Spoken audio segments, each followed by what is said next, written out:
Hi hello friends, welcome to my YouTube channel Yogishri 1023.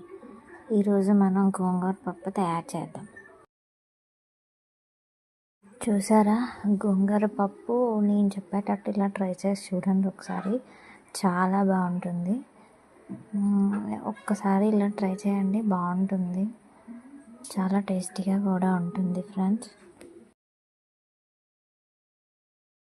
ఇప్పుడు ముందుగా కందిపప్పును తీసుకొని వాటర్ వేసి వాష్ చేసుకోవాలి. ఫస్ట్ వాష్ చేసుకున్న తర్వాత ఎంత వాటర్ పడుతుందో చూసుకొని వాటర్ పోసుకోవాలి. వాటర్ వేసుకున్న దాంట్లో ఉల్లిపాయ, టమాటా, పచ్చిమిర్చి, పసుపు, కారం వేసి మూత పెట్టేసుకొని ఉడికించుకుందాం.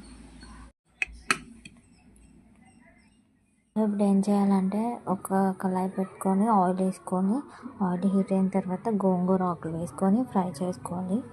ఈ వీడియో తీయడానికి నాకు అవ్వలేదు. గోంగూర ఇప్పుడు బాగా మ్యాష్ అయ్యేలాగా ఫ్రై చేసుకోవాలి.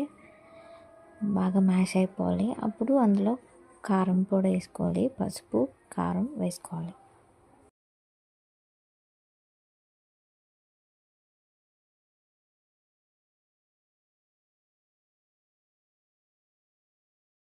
కారం, పసుపు సో వాటర్ మీకు ఎంత సరిపోతుందో అంత వేసుకోండి, తెలిసిపోతుంది.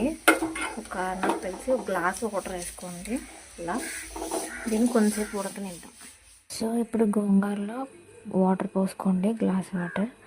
బాగా ఉడికిపోయిన తర్వాత ఇందులో ఆనియన్స్ అండ్ పచ్చిమిర్చి వేసుకోండి. వేసుకొని బాగా మ్యాష్ అయిపోవాలి. ఎందుకంటే ఆనియన్ ఆల్రెడీ మనం ఫ్రై చేసుకోకుండా డైరెక్ట్గా తీసుకుంటున్నాం కాబట్టి ఆనియన్ బాగా మిక్స్ అవ్వాలి. మిక్స్ అయిన తర్వాత కొంచెంసేపు మూత పెట్టుకుందాం. సో ఇప్పుడు ఏం చేయాలి అంటే, ఇప్పుడు 6-7 వెల్లుల్లిపాయ రబ్బలు తీసుకొని పొట్టవలు చేసుకొని పెట్టుకోండి. పెట్టుకున్న తర్వాత ఇవి డైరెక్ట్గా గోంగూరలో వేసేసుకోండి.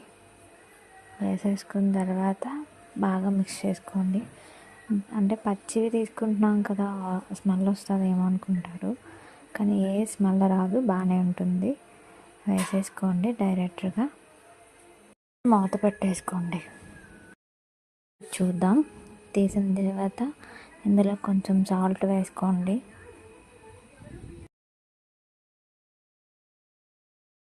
ఇప్పుడు స్టవ్ ఆఫ్ చేసుకొని గోంగూర దించేసుకొని బాగా మ్యాష్ చేసేసుకోండి. మిక్సీ అవసరం లేదు, అలా మ్యాష్ చేసేసుకుంటే సరిపోద్ది.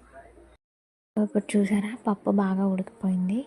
ఈ పప్పులో కొంచెం సాల్ట్ వేసుకొని బాగా మిక్స్ చేసుకున్న తర్వాత ఇందులో ఇప్పుడు వేపు చేసుకున్న గోంగూర ఉంది కదా, ఈ పప్పులో వేసుకొని బాగా మిక్స్ చేసుకోవాలి.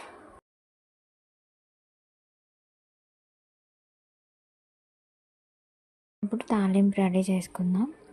పోపులు వెల్లుల్లిపాయ, కరివేపాకు, ఎండుమిర్చి అనేది నేను వేయట్లేదు, ఆప్షనల్, వేసుకోవచ్చు. పోపు దినుసులు వేసుకొని వేయించిన తర్వాత తాలింపు పెట్టుకున్న తర్వాత రెడీ మన వేడి గోంగూర పప్పు. సో ఈ రెసిపీని మీరు ట్రై చేయండి, తప్పకుండా చాలా బాగుంటుంది. నేను చెప్తున్నా కదా, గోంగూర ఎప్పుడైనా ఉడకబెట్టి చేసుకునే కన్నా ఇలా ఫ్రై చేసుకున్నట్టయితే నిజంగా చాలా బాగుంటుంది, చాలా టేస్టీగా కూడా ఉంటుంది. ఈ వీడియో మీకు నచ్చినట్టయితే నా ఛానల్ని సబ్స్క్రైబ్ చేసుకోండి, లైక్ చేయండి, షేర్ చేయండి, కామెంట్ బాక్స్లో కామెంట్ చేయండి.